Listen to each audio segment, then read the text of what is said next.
मुंबई महापालिका निवडणुकीसाठी उद्धव ठाकरेंनी कंबर कसली आहे। बीएमसी निवडणूक उद्धव ठाकरेंसाठी अस्तित्वाची लढाई असणार आहे आणि त्यामुळे यावेळी करो या मरो अशी स्थिती उद्धव ठाकरे यांची आहे। बीएमसी निवडणुकीमध्ये जास्तीत जास्त जागा, नगरसेवक जास्तीत जास्त निवडून आणणं, याचबरोबर सत्ताधारी महायुतीचा पराभव करण्याचं आव्हान उद्धव ठाकरेंसमोर असणार आहे। बघूया। उद्धव ठाकरेंचं मिशन मुंबई।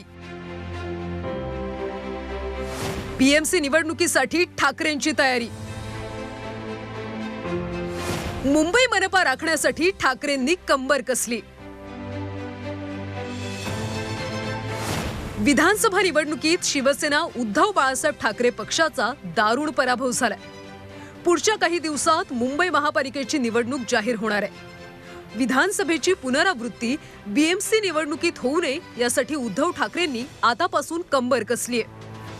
मुंबई महापालिका निवडणुकीच्या तयारीला उद्धव ठाकरे लागलेत। उद्धव ठाकरेंकडे असलेल्या माजी नगरसेवकांपैकी जवळपास 35 माजी नगरसेवकांनी एकनाथ शिंदेंच्या शिवसेनेची वाट धरली आहे। त्यामुळे आहेत त्या नगरसेवकांना पुन्हा निवडून आणणं आणि एकनाथ शिंदेंकडे गेलेल्या नगरसेवकांना पर्याय देऊन त्या ठिकाणी विजय मिळवण्याचं आव्हान उद्धव ठाकरेंसमोर आहे। विधानसभा निवडणुकीत उद्धव ठाकरेंच्या शिवसेनेला राज्यात मोठी पिछाहाट सहन करावी लागली, परंतु मुंबईतल्या काही जागा राखण्यात मात्र त्यांना यश आलंय आणि आता त्याच जोरावर बीएमसीच्या निवडणुकीसाठी मशागत करण्याचा त्यांचा प्रयत्न असणार आहे।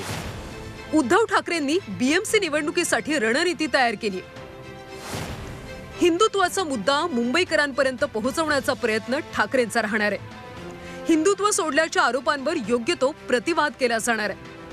विधानसभेत शिवसेना उद्धव बाळासाहेब ठाकरे पक्षाचा उमेदवार पिछाडीवर होता, तिथं लक्ष केंद्रित करणं, पक्ष सोडून गेलेल्या प्रभागात पर्यायी नेतृत्व उभं करणं, शाखा प्रमुखांना संघटनेकडून अधिक ताकद देणं, पक्षात नाराजी असलेल्यांची नाराजी दूर करण्याची रणनीती उद्धव ठाकरेंनी आखली आहे। हिंदुत्ववादी विचारांपासून दूर गेल्याने उद्धव ठाकरेंची पिछाड झाली असं पक्षातील काही नेत्यांना वाटू लागलंय। त्यामुळे उद्धव ठाकरे बाळासाहेबांच्या आक्रमक हिंदुत्वाचा पुरस्कार करण्याची शक्यता आता नाकारता येत नाही। उद्धव ठाकरेंसाठी आता करो व मरोची लढाई आहे। बीएमसी हे सत्ता केंद्र ताब्यात न राहिल्यास उद्धव ठाकरेंचं आणि त्यांच्या शिवसेनेचं राजकीय अस्तित्व टिकवणं कठीण होऊन बसणार आहे। कृष्णात पाटील, झी 24 तास, मुंबई।